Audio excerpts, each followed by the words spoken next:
Now, Nyeri Governor Mutahi Kahiga is on the spotlight from the county assembly over his county's lack of preparedness in dealing with critical COVID-19 cases.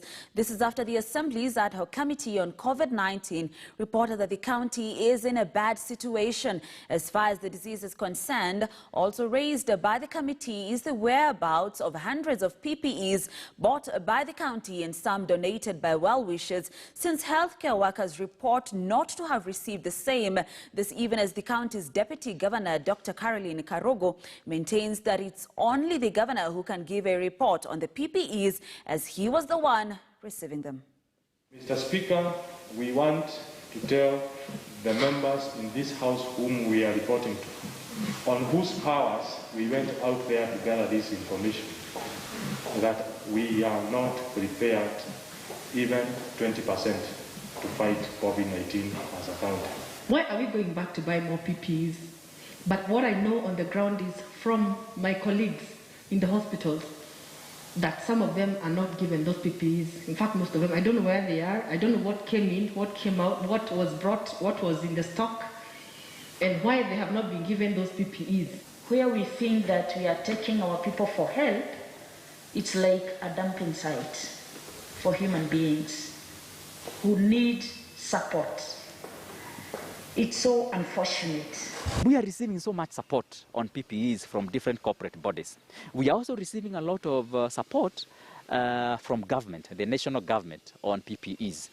And as a county, we are also investing so much money again in buying the same PPEs. What we are asking, can we get now, and really, this is what the Committee of Health is going to be now venturing into, to establish what have we received from these corporate bodies, what have we bought with our own money, how has it been used? I think I want to let the governor comment about where the donations have been going.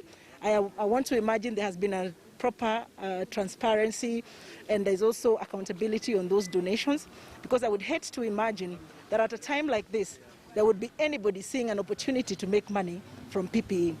And I hate to imagine that that person would be here in Nyeri County. Now, an old man who made headlines by caning opposition leader Raila Odinga and Kwale Governor Salim Mvurya at an Okoa Kenya rally at Kinango Sub-County in Kwale County is yearning for a handshake with the two leaders. Lengo Mudzomba has been in hiding for almost 6 years for fear that Raila supporters might harm him, this even after the two leaders forgave him and even withdrew a court case facing him. Now, KTN News reporter Tobias Chanji caught up with the man who is currently living in Vipingo area in Kilifi after running away from his home of origin in Kaloleni. Let's get more from Tobias Chanji. We find Lengo Karisa Mdzomba at his current home in Vipingo. He inherited this single room from his late brother.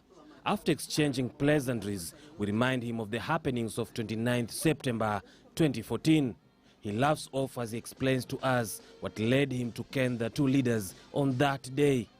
The two leaders were in Kinango leading the campaign of Okoa Kenya that was aimed at changing the constitution. A month ago, Lengo arrived from Tanzania, where he had spent 30 years. At that moment, he was staying at his former employer's house. Nimeshakula chai yangu pale kwa Mama Lela vizuri sana. Nimeshiba na wenzangu pale tukaenda. He disputes the rumors that he had been paid to beat up the two. Kama ndo nimefika pale paka nimefanya vile kwa chapa tayari wale pale na ndo niko chini. Wasema ala ni bilisi sana. Baada wiki ndo naona namlani bilisi. The man was arrested and charged at Kwale Court, but the case did not proceed as Raila and Mvurya withdrew the charges and forgave the man. He, however, says that he decided to hide as some supporters didn't take the incident lightly. Maraka wengine walikuwa wanaanza kusema tayari kwa wanazunguka huko, sijui ni kwenda kupoa pombe huko, sijui na bangi huko Kinango, bangi jua linawaka kule tele, wewe unaenda kule, unaenda kushirikiana wadulumu huko, sijui unaenda kuvuta bangi huko na pombe, unatupigia rais wewe, nini unatupigia baba yetu rais. Lakini sasa mzee huyu anahofia usalama wake. Hata tulivomtoa tu pale kotini, wananchi walimzingira, wanataka kumpiga. Wanasema amepiga baba. Basi tukamkimbiza kwa usalama wake. Na tangu siku zote amejificha, yuko hapa mpaka leo. Amelia kuwa ako na shida mingi sana, ameona anataka handshake, asamewe. We ask him if he has ever married now that his only brother passed away. Mzomba, mimi hapa. Lengo Karisa Mzomba. Endo hapo tuliporudi kasema sijaoa. Kwa nini? Mimi si nikwambia alikuwa ugaibuni. Nimekaa miaka 33 Tanzania. Tanzania si kuna watoto wazuri sana. Tena usiniambie.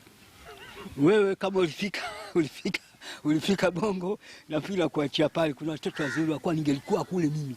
Nilizoa na kuleta paka magunia huko. When you ask about the whereabouts of the walking stick that hit the two, he insists that he doesn't know.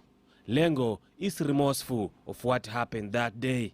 Mimi mwenyewe nasema hao kama kweli shughuli zao watazikata siku moja, tutasema ngoje tukamtembelee yule babu yetu mzee Lengo Karisa Mzomba. Mimi nitakuwa na furaha kama nimezaliwa leo. And after being in this hideout for almost 6 years, Mzee Karisa Lengo Mzomba is requesting for a handshake